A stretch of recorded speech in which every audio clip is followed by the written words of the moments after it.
Headache వస్తుందని పడుకున్నాను sir. మా హస్బెండ్ కాల్ మాట్లాడతా అని పక్కకి వెళ్ళిండు సార్. తర్వాత పొద్దున్నే లేచేదలకే ఇంట్లో లేడు సార్, ఎక్కడికో వెళ్ళిపోయినాడు. అది కదమ్మా, హనీమూన్ అంటే ఇద్దరు వెళ్ళాలి కదమ్మా, అతను ఒకడే వెళ్ళిపోతే ఎలాగమ్మా? నేనేమైనా తప్పు చేసినానా? ఎవరితోన్నా తిరుగుతున్నానా? నాతో ఎందుకు ఉండట్లేదు మీరు? మరి ఎందుకు నువ్వు అట్లా ఉంటున్నావు ఇంట్లో? నేను ఎట్లా ఉంటున్నాను? మనిషిలాగే ఉంటున్నాను కదా. మా అందులో ఈమెయిల్ ఏముందంటే పెళ్ళి ఇక్కడ, మా హస్బెండ్ అవుట్ సోర్సింగ్ అండి అన్నట్టు పెట్టింది ఆవిడ. అసలు ఏం జరుగుతుంది అనేటటువంటి అంశం మీరు క్లారిఫికేషన్ చేసుకుంటే. ప్రాబ్లం లేకపోతే నేను ఎందుకు వాళ్ళకి చెప్తాను చెప్పు? నువ్వు ఉండమ్మా, ఒక్క నిమిషం.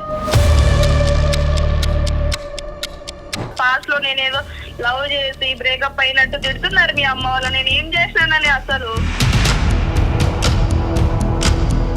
సార్ మీతో నేను మాట్లాడతాను సార్ ఒకసారి. చెప్పండి, పర్లేదు, తప్పకుండా. చిన్నప్పటి నుంచి నాకు కొంచెం ప్రాబ్లం ఉంది సార్ ఒకటి. కాకపోతే అందరూ పారిపోయారు, నువ్వు అడ్డంగా దొరికావు ఇంకా. సో మీకు పెళ్ళి అంటే కనుక ఒక అమ్మాయి పక్కన కూర్చోవటం కాదు, పెళ్ళి అందరి సమక్షంలో చేసుకోవటమే కాదు, ఫస్ట్ నైట్లో ఆ కార్యక్రమం అంటే కూడా మీకు ఆ టెన్షన్, భయం కూడా ఉంది.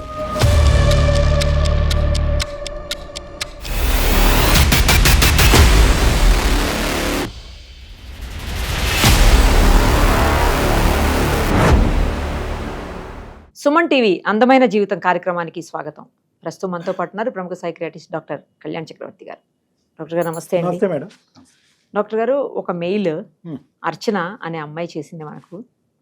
అది అసలు నాకు విచిత్రంగా అనిపించింది. ఆ అమ్మాయికి కూడా ఏం జరిగిందో అర్థం కావట్లేదు. చాలా కన్ఫ్యూజన్ స్టేటస్లో ఉంది అమ్మాయి కూడా. వింటే మీకు కూడా పూర్తిగా అర్థమవుతుంది అనుకుంటున్నాను.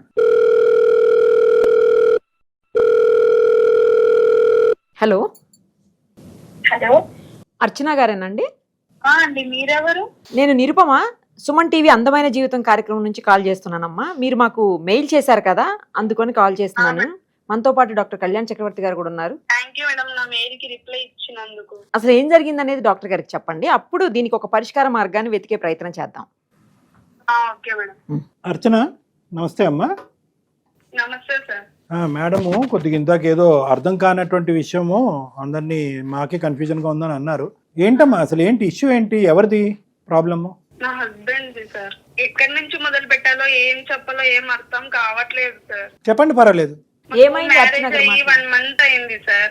అసలు మా ఆయన నాతో మాట్లాడు, నేను ఏదో మంచోడులే, తాగడు, స్మోక్ చేయడు, మంచోడులే అనుకున్నాను. పెళ్ళైన ఫస్ట్ నైట్ రోజే హెడ్ఏక్ వస్తుందని పడుకున్నాను సార్. మా హస్బెండ్ కాల్ మాట్లాడతా అని పక్కకి వెళ్ళిండు సార్. తర్వాత పొద్దున్నే లేచేదలకే ఇంట్లో లేడు సార్, ఎక్కడికో వెళ్ళిపోయినాడు. జంపా?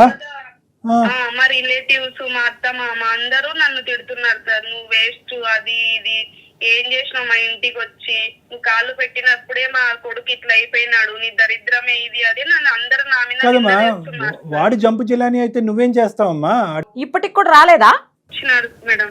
వచ్చాడా? ఇప్పుడు మీ ఇద్దరు కలిసే ఉన్నారమ్మా? సార్. పెళ్ళి అయితే ఘనంగానే జరిగిందా?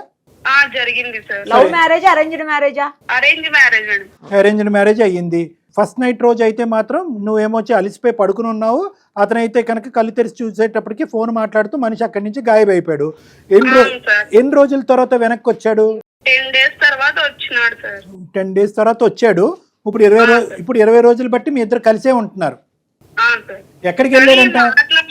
ఏం చేయడు సార్, వాళ్ళ ఫ్రెండ్ ఇంట్లో ఉన్నాడు సార్. అది కదమ్మా, హనీమూన్ అంటే ఇద్దరు వెళ్ళాలి కదమ్మా, అతను ఒకడే వెళ్ళిపోతే ఎలాగమ్మా? అంటే హనీమూన్ ఏం చేసుకోలేదు సార్. నైట్ మార్నింగ్ లేచి లోపు లేడు, ఇంట్లో లేడు, వాళ్ళ ఫ్రెండ్ ఇంట్లో పోయి స్టే చేసినాడు సార్. ఏం అడగలేదా మరి మీరు? ఎక్కడికి వెళ్ళావు ఏంటి, అట్లా నైట్ వెళ్ళిపోయావు, 10 రోజుల దాకా రాలేదని చెప్పి అడిగితే నా మీదే నిందలేస్తున్నారు కదా మేడం ఇంట్లో వాళ్ళందరూ. నా కొడుకు ఇట్లా ఇంట్లో నుంచి పంపించేసినావు, ఏదో మాయ మాటలు చెప్తే నన్నే తిడుతున్నారు కదా మేడం. నేనేం మాట్లాడాలా? ఇన్ని సంవత్సరాలు బట్టి వాళ్ళు ఏం చెప్పండి. ఇప్పుడు నువ్వు ఒక రాత్రి పూట ఒక మాయమాట చెప్పేసి ఇంట్లోంచి పంపించేస్తావు, కొడుకుని అడగలేక నిన్ను అడగటమా? ఫోన్ కూడా దొరకలేదా మరి 10 రోజులు బట్టి?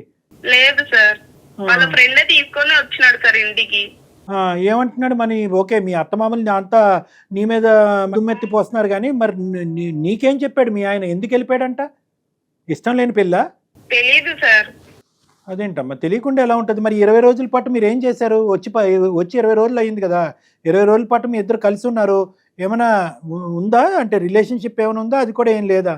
అంటే ఎంగేజ్మెంట్ అయిన రోజు సార్ కలుద్దాము బయటికి వెళ్దాం అన్న కూడా వస్తలేడు సార్. అసలు ఎవరితోనూ మాట్లాడు, క్లోజ్ గా ఉన్నాడు, మంచిగా ఉన్నాడులే, అందరు అబ్బాయి లెక్క కాదులే అని అనుకున్నాను సార్.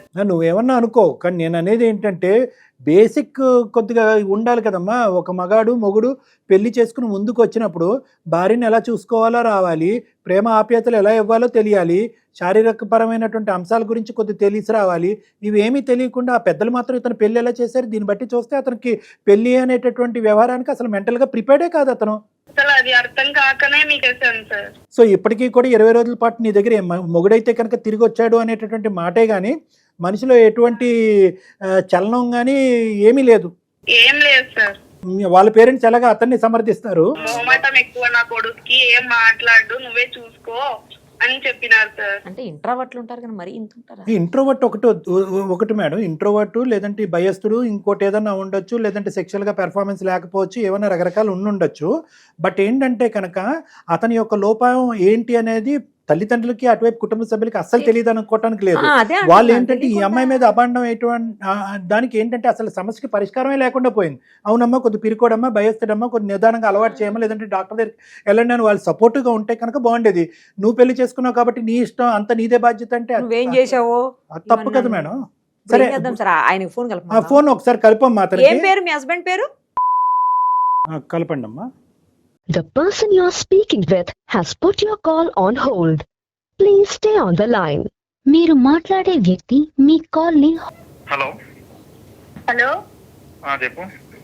ఎక్కడున్నారండి? ఆఫీస్ లో ఉన్నాను. ఏమైందండి అసలు మీకు? ఎందుకు నాతో మాట్లాడడం లేదు? ఎందుకు కలిసి ఉండట్లేదు నాతో? నాతో ఏమన్నా ప్రాబ్లమా మీకు? నేను ఎప్పుడు చెప్పలేదు నీకు ప్రాబ్లం అని. మరి ఎందుకు నాతో ఉండడం లేదు? మీ అమ్మ నాన్న చూస్తే నేనేదో తప్పు చేసినట్టు తిడుతున్నారు, చూస్తున్నారు నన్ను అలా తప్పుడు దాని లెక్క. ఇప్పుడు మంచిగా ఉంటున్నాం కదా. ఏం మంచిగా ఉంటున్నారు? తినారుగా అనోగిస్తున్నాను, అది నాకు తెలుసు, మీకేం తెలియదు కదా. మీకేం తింటారు, వెళ్ళిపోతారు ఆఫీస్ కి. అనోగిస్తుండేది, నరక అనోగిస్తుండేది నేను ఇక్కడ ఇంట్లో వాళ్ళతో. ఏం మాట్లాడండి. ఏం మాట్లాడాలి? రోజు మాట్లాడేదే కదా. మీరు నాతో హ్యాపీగా ఉన్నారా? నేను హ్యాపీగా ఉన్నాను. నాతో ఉండట్లేదు కదా. నేనేమైనా తప్పు చేసినానా? ఎవరితో తిరుగుతున్నానా? నాతో ఎందుకు ఉండట్లేదు మీరు? నా వల్ల నీకేమన్నా ప్రాబ్లమా ఇంట్లో? నేను ఎప్పుడు చెప్పలేదు కదా నీకు ప్రాబ్లం అని. మరి ఎందుకు నువ్వు అట్లా ఉంటున్నావు ఇంట్లో?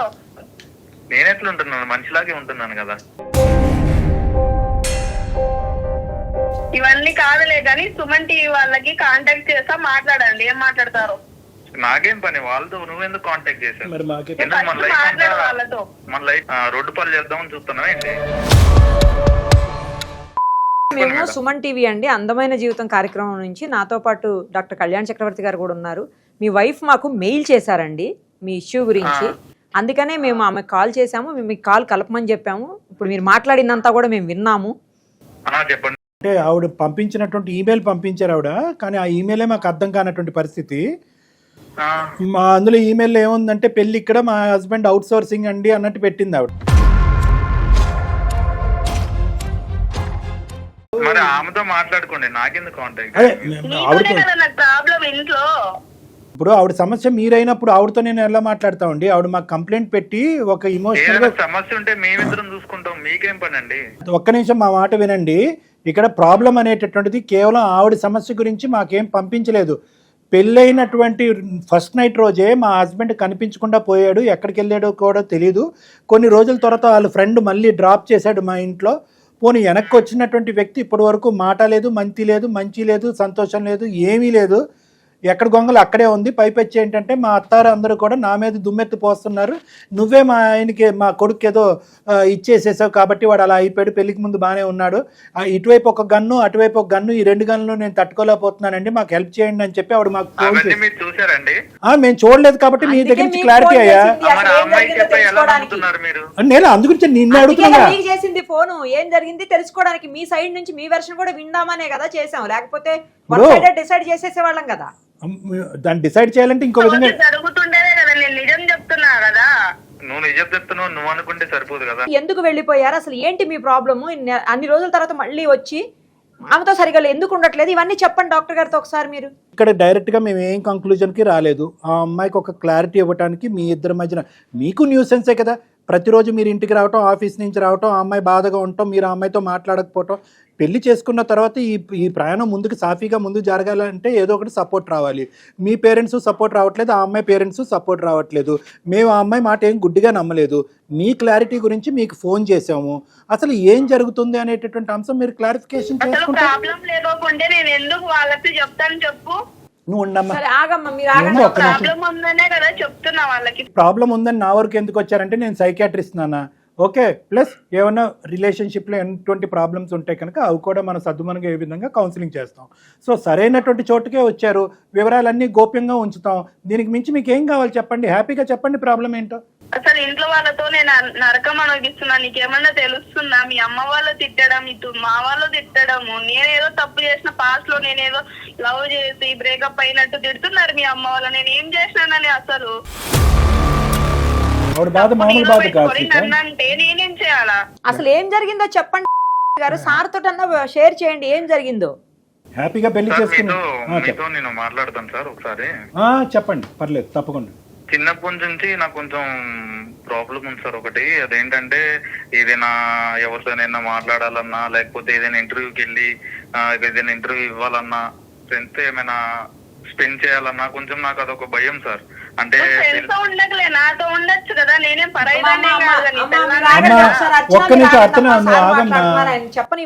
చెప్పనండి. పీతబాదులు పేతువి, సీతబాదులు సేతువి. పెళ్ళైన తర్వాత బాధ్యతలు అనేది మోయటం అనేది కూడా నాకు ఒక భయమే సార్, అదొక భయం సార్ నాకు. అది మా మమ్మీ వాళ్ళకి తెలుసు, చిన్నప్పటి నుంచి నాకు ఆ ప్రాబ్లం ఉందని వాళ్ళు వచ్చినాయి. కానీ ఈ ప్రాబ్లం ఉందని తెలిసి కొంతమంది వెళ్ళిపోయారు, చాలా మంది బ్యాక్ స్టెప్ వేశారు. కాకపోతే నువ్వు అదృష్టవంతురాలు. అదే కదా, అందరూ పారిపోయారు, నువ్వు అడ్డంగా దొరికావు. ఇంకా అంతకంటే ఏం చెప్తాం మనం. మా మమ్మీ వాళ్ళు ఆలోచించింది ఏంటంటే సార్, కనీసం మ్యారేజ్ ఒకవేళ ఈ అమ్మాయితో ఇచ్చి చేస్తే ఒకవేళ ఈ అమ్మాయి మన లైఫ్ ని మార్చేసిద్దేమో అనే. ఆ అమ్మాయి ఏమైనా సైకియాట్రిస్ట్ మార్చేయడానికి? ఆ అమ్మాయిని పావులాగా వాడుకున్నారు మీరు. సరే, నీ బాధే కాదనట్లేదు. నీకు భయము, అభద్రత, టెన్షను, ఎవరితో కలిసి కూర్చోవటం కూడా భయం వేసేటటువంటి నువ్వు భయాన్ని తీసి పెళ్లి చేయాలి. కానీ భయంతో పెళ్లి చేసేసి భయం ఆటోమేటిక్గా మటుమయం అయిపోతుంది, అమ్మాయి మాత్రం వేస్తుంది అంటే ఎలాగయ్యా? ఇప్పుడు ఇలా ప్రాబ్లం ఉందనుకోండి సార్, అలాంటి వాళ్ళని పెళ్లికి ముందే కౌన్సిలింగ్ చేసి సెట్ అయిపోతారా సార్? 100 మంది మేడం. ఇప్పుడు అవగాహన పెరిగింది, ఆలోచన పెరిగింది, చక్కటి కౌన్సిలింగ్లు ఉన్నాయి, చక్కటి మందులు ఉన్నాయి, ట్రీట్మెంట్లు ఉన్నాయి. 2-3 నెలల్లో మొత్తం అంతా మటుమయం చేస్తే కనుక హ్యాపీగా పెళ్లి చేసుకోవచ్చు, హ్యాపీగా ఉంటుంది. నేను హాస్పిటల్కి వెళ్దామన్నా భయమే సార్. అంటే నా విషయం ఎక్కడ వాళ్ళకి తెలిసిపోయిద్దో, మళ్ళీ నా పరువు ఎక్కడ పోయిద్దో అనే భయం ఉన్నప్పుడు అమ్మ నీ వీణావాదన ఆపమ్మ. ఒక 2 నిమిషాలు పుణ్యం ఉంటది. ఒక్క 2 నిమిషాలు ఆగు, నీ బాధ గురించి మాట్లాడుతున్నావు. మీరు ఆగండి, మీకోసమే కదా ఇప్పుడు వరకు నీకు ఆ సమాధానాలు రాలేదు. 4 రోజులు బట్టి నువ్వు కాపురం చేసావు, మీ అత్తమామలు తెప్పించారు, ఇంట్లో వాళ్ళతో మాటలు పడుతుండే నేను సార్. అదే చెప్పారు కదా, ఒక నిమిషం ఆగండి, సొల్యూషన్ వస్తుంది కదా, ఆగండి. నో ద థింగ్ ఈజ్ ఏంటమ్మా, ఒక 2 నిమిషాలు నువ్వు శాంతియుతంగా ఉండు. ఇప్పటి వరకు నీకు ఇవన్నీ చెప్పలేదు, మా దగ్గర చెప్తున్నాడు. నువ్వు గై అని మీదకి ఎక్కేస్తే కనుక ఇది కూడా చెప్పడు. అసలే అతనికి టెన్షన్, డిప్రెషన్ అని అన్నాడు, పారిపోతాడు ఫోన్ పెట్టేసి. కేలికతం దుకాణం బంద్. నేను కొన్ని క్వశ్చన్స్ అడుగుతాను. నీకు హాస్పిటల్కి రావటం భయం, సైకాట్రిస్ట్ చూపెట్టుకోవడానికి భయం, మనుషుల మధ్యన ఉండటానికి భయం, ఎగ్జామ్స్ అంటే భయం ఉంటుందా? అవును సార్. 10 మంది మధ్య నువ్వు నిల్చుని మాట్లాడటానికి ఇష్టపడతారా, వినటానికి ఎక్కువ ఇష్టపడతారా? వినడానికి ఇష్టపడతాను సార్. వినటానికి ఇష్టపడతారు. ఎప్పుడన్నా స్టేజ్ మీదకి వెళ్ళి పెర్ఫార్మెన్స్ కానీ, అంటే స్పీచ్ ఇవ్వటం కానీ, లేదంటే ఏదైనా డిబేట్ కానీ, డాన్స్ ఏదైనా సింగింగ్ కానీ అలాంటివి చేయడానికి ఇష్టపడతారా? అవి కూడా భయమేనా? అవి కూడా భయమే సార్. మరి ఆఫీస్లో టీం మీటింగ్లు జరుగుతూ ఉంటాయి, టీం మీటింగ్లో వీలైనంత వరకు అవాయిడ్ చేయడానికి ట్రై చేస్తారా, లేదంటే వెళ్ళిన బయటకు కామ్గా వింటాం కానీ బయటకు వచ్చేయటం కానీ ట్రై చేస్తారా? వినడం బయటకు వచ్చేయడమే సార్. ఈ ఇంటర్వ్యూస్ కానీ ఇలాంటి వాటికి వెళ్ళినప్పుడు, వైవాలు కానీ ఇంటర్వ్యూలకు కానీ వెళ్ళినప్పుడు చెమటలు పెట్టడం, చేతులు కాళ్ళు వనకటం, గుండెలో దడగా ఉండటం, గొంతు కారుకుపోవటం, వచ్చినటువంటి ఆలోచన, వచ్చిన సమాధానాలు మర్చిపోవటం, ఇలాంటివి కూడా ఉంటాయా? ఉండేది సార్. సో బేసికలీ అది మేడం ఇతనికి ఉండేది ఏంటంటే యాంగ్జైటీ, పర్ఫార్మెన్స్ యాంగ్జైటీ అంటారు, అది ఉందన్నమాట. కానీ ఒకటి చాలా సులభమైనటువంటి ట్రీట్మెంట్, ఈజీ ట్రీట్మెంట్. నేను ఒకటి ఆ అమ్మ సైలెంట్గా ఉండంటే ఊరుకుంది, కానీ ఎంతమంది ఆడపిల్లలు ఈ రోజుల్లో ఇలాంటి, నిజంగా చెప్పాలంటే మోసం, ఎంతమంది ఆడపిల్లలు ఇలాంటి మోసం, అది ట్రీట్మెంట్ లేనటువంటి జబ్బు కాదు, చాలా సింపుల్ జబ్బే. చాలా మందికి 100 మందిలో 30 మందికి ఉంటుంది, మీకు తెలుసో తెలీదు. 30 మంది ట్రీట్మెంట్కి వస్తారంటే రారు, ఒకరికొక ప్రక్రియ ఉంటుంది, ఒక విధంగా ఒకరు బయటపడతారు, ఒకరు. ఏదేమైనా కూడా మీ పెద్దవాళ్ళు అన్నీ తెలుసు కూడా, అన్ని పెళ్లి చూపులు క్యాన్సిల్ అయినా కూడా ఎవరో ఒక బక్రా దొరుకుతారు అన్నట్టుగా అనవసరంగా ఈ అమ్మాయి కళ్ళు మూసుకోగానే టప్మని తాళి కట్టేయటం అనేటువంటిది మాత్రం తప్పు. అది క్షమించరానటువంటి నేరం నీ తరపున కానీ మీ కుటుంబ సభ్యుల తరపున కానీ.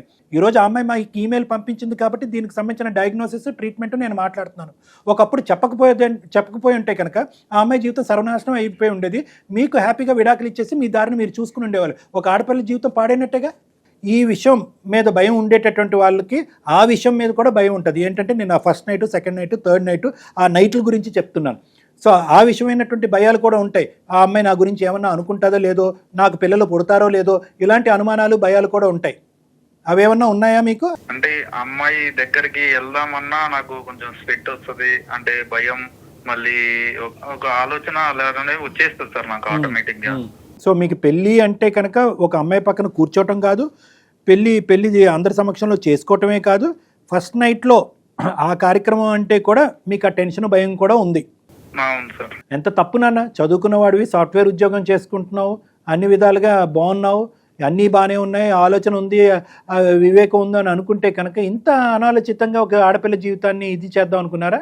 ఇప్పుడు మా అమ్మాయికి ఏమని ఆయన అలానే ఉంటే నా జీవితం నాశనం అయిపోతుంది కదండి సార్. ఆ ఇంట్లో నేను ఎప్పటికైనా పని మనిషిలానే బతకాలి కదండి సార్. లేదమ్మా, నేను అందు గురించే చెప్తున్నాను కదమ్మా. ఎంతో మందికి నేను చెప్పేటటువంటిది ఏంటంటే ఇది పూర్తిగా నయం చేసేటటువంటి పరిస్థితే. దీని గురించి పెద్దగా ఆలోచించి భయపడవలసినటువంటి అవసరం లేదు. దీనికి చక్కటి ట్రీట్మెంట్ మార్గాలు ఉన్నాయి. అది పెళ్లికి ముందు జరగవలసింది అసలైతే అది పెళ్లి తర్వాత మనం చేస్తాం, నేను చేస్తాను కదా, ఆ చక్కటి ట్రీట్మెంట్ చేస్తాను. త్వరగానే అతనికి ఆ భయాలు, ఆ టెన్షన్లు అవన్నీ పోతాయి. మీరిద్దరూ హ్యాపీగా కలిసిమెలిసి హ్యాపీగా ముందుకెళ్ళచ్చు. వాళ్ళెవరు నిన్ను బ్లేమ్ చేయడానికి అవకాశమే లేదమ్మా. మీ సైడ్ తప్పు పెట్టుకుని మీ పేరెంట్స్ వచ్చి ఆ అమ్మాయిని నానా మాటలు ఉంటుంటే కనుక మీరు నోరు మూసుకుని ఊరుకోవటం కూడా పద్ధతి కాదండి. అంటే అతనికి తెలుసో లేదో వాళ్ళు అనే మాటలు చెప్పుంటది కదా మేడం, సాయంత్రం వచ్చేటప్పటికి ఇలా అంటున్నారు, అలా అంటున్నారు అని చెప్పుంటది కదా. అట్లీస్ట్ మీరు పుండిమే కారం జల్లేటటువంటి విధంగా మీరు ఎలా ఉండి ఒక విధంగా అమ్మాయి బాధపడుతుంటే కనుక మీరు ఆఫీస్కి వెళ్ళినప్పుడు ఇంట్లో ఉండేటటువంటి వాళ్ళు ఆ అమ్మాయి మీద విరుచుకుపడుతున్నారు, అది తప్పు కదా. అసలు నన్ను పట్టించుకుంటే కదండి సార్, అసలు నాకు అలా చూడాడు, ఏం మాట్లాడు, ఇంకా నేను ఏం చెప్తే ఏం పట్టించుకుంటాడు. మీరు పెళ్లి అనేటటువంటిది ఒక ట్రీట్మెంట్ కింద, పెళ్లి అనేటటువంటిది ఒక ఎస్కేప్ రూట్ కింద చూశారు మీరు. జబ్బు అనేది ఉంది అని చెప్పకుండా చేయటం అనేది, పెళ్లి చేసుకోవడం అనేది నేరమే, తప్పే. కానీ ఎటొచ్చి ఏంటంటే మిగతా అన్ని విధాలుగా మంచి వ్యక్తి కాబట్టి ఇప్పటికీ కూడా అతనుకున్న సమస్య ఏంటి, డయాగ్నోసిస్ ఏంటి అనేది నాకు అర్థమైంది. దానికి ఎటువంటి ట్రీట్మెంట్ మార్గాలు ఉన్నాయి అనేది కూడా నేను చెప్పాను. కౌన్సిలింగ్ ఉంటుంది, మెడిసిన్స్ ఉంటుంది. త్వరితగా అంటే వీలైనంత తొందరగా 6 వారాల నుంచి 2 నెలల లోపే అతను జబ్బు నయం అవడానికి అవకాశం ఉంటుంది, ఎటువంటి సైడ్ ఎఫెక్ట్స్ లేకుండా. మీ హస్బెండ్ అన్ని విధాలుగా పెర్ఫామ్ చేస్తూ మీ దగ్గరికి హ్యాపీగా వచ్చి మీ ఇద్దరు హ్యాపీగా ఉండేటటువంటి దానికి 100%, 100కి 100% అవకాశం ఉందని నేను చెప్తున్నా. మరి ఇదంతా విన్న తర్వాత నువ్వు ఎటువంటి అభిప్రాయానికి రాబోతున్నావు? సార్ మీరు భరోసా ఇస్తానంటే నేను బాగుంటాను సార్. ఓకేనమ్మా, ఓకే. మరి మిగతా అన్ని విషయాల్లో మంచోడే కదమ్మా, ఇంకేమైనా అనుమానాలు ఉన్నాయా? మంచోడే సార్. నీకు ఇంకా వేరే సమస్యలు కానీ వేరే అనుమానాలు కానీ, అంటే ఇప్పుడు నా దగ్గర రావట్లేదంటే యూజువల్గా అంటారు కదా, వేరే ఆడపిల్ల దగ్గరికి వెళ్తున్నాడు అలా అంటారు కదా, అలాంటివి ఏమి లేవు? అలాంటివి ఏం లేవు సార్. ఆయన మంచోడనే కదండి సార్ నేను పెళ్లి చేసుకుని ఇన్ని రోజుల తర్వాత కూడా ఉన్నాను, లేదంటే వెళ్ళిపోతుంది కదా. ఓకే ఓకే, రైట్ అమ్మా. అమ్మా, నేను అంత భరోసా యూజువల్గా ఎవరికి ఇవ్వనమ్మా. ఆ డిజీజ్ ఏంటి, ఆ డయాగ్నోసిస్ ఏంటి, ఆ ట్రీట్మెంట్ ఏంటి అనేది ఎన్నో సంవత్సరాలు బట్టి నేను చేస్తున్నాను కాబట్టి నాకు చాలా ఈజీ కాబట్టి నీకు ఆ కాన్ఫిడెన్స్ ఇస్తున్నాను. లేదంటే నీ జీవితంతో ఆడుకోవాల్సిన అవసరం నాకు లేదు. రండి, ఇద్దరు కలిపి క్లినిక్ రండి. ఆ అమ్మాయి కూడా ఎటువంటి నిర్ణయం తీసుకోవట్లేదు, మీతో పాటే కలిసి హ్యాపీగా ప్రయాణం చేయడానికి, ఈ ట్రీట్మెంట్కి సపోర్ట్ చేయడానికి ఆవిడ డిసైడ్ అయింది కాబట్టి నీ పంట పడినట్టే. కేసులు పోతే చీటింగ్ కేసులు వేస్తే మేడం అంతే కదా. సరే, ఓకే, రండి అమ్మా, బాయ్. Madam right sir. అసలు ఆ అమ్మాయి పెట్టినప్పుడు నాకు ఏం అర్థం కాలేదు, ఏంట్రా బాబు ఇది అని చెప్పేసి. అందుగురించి చాలా సందర్భాల్లో నిరుపమ మేడం ప్రీమెరైటల్ కౌన్సిలింగ్ అంటారు. అదే అంటే సార్, ఇలాంటి ఈ మధ్యన తీసుకుంటున్నట్టున్నారు కదా సార్ చాలా మంది. చాలా నిజంగా మేడం అది చేయలేదు. ఇప్పుడు ఈ అబ్బాయికి అంత సులువైనటువంటి అంశాన్ని అనవసరంగా పెళ్లి చేసేసి కాంప్లికేట్ అయిపోయింది. ఆ అమ్మాయి మంచిది కాబట్టి యూటర్న్ తిరిగి ఒకేసారి ఆమె రెడీ అంది, లేదంటే నన్ను చీట్ చేసాక ఎట్లా వస్తానంటే అని కేసులు పెట్టేసి divorce కి వెళ్ళిపోతే అది ఇష్యూనే కదా. ఏం చేయలేం. Right sir, thank you sir. Thank you madam.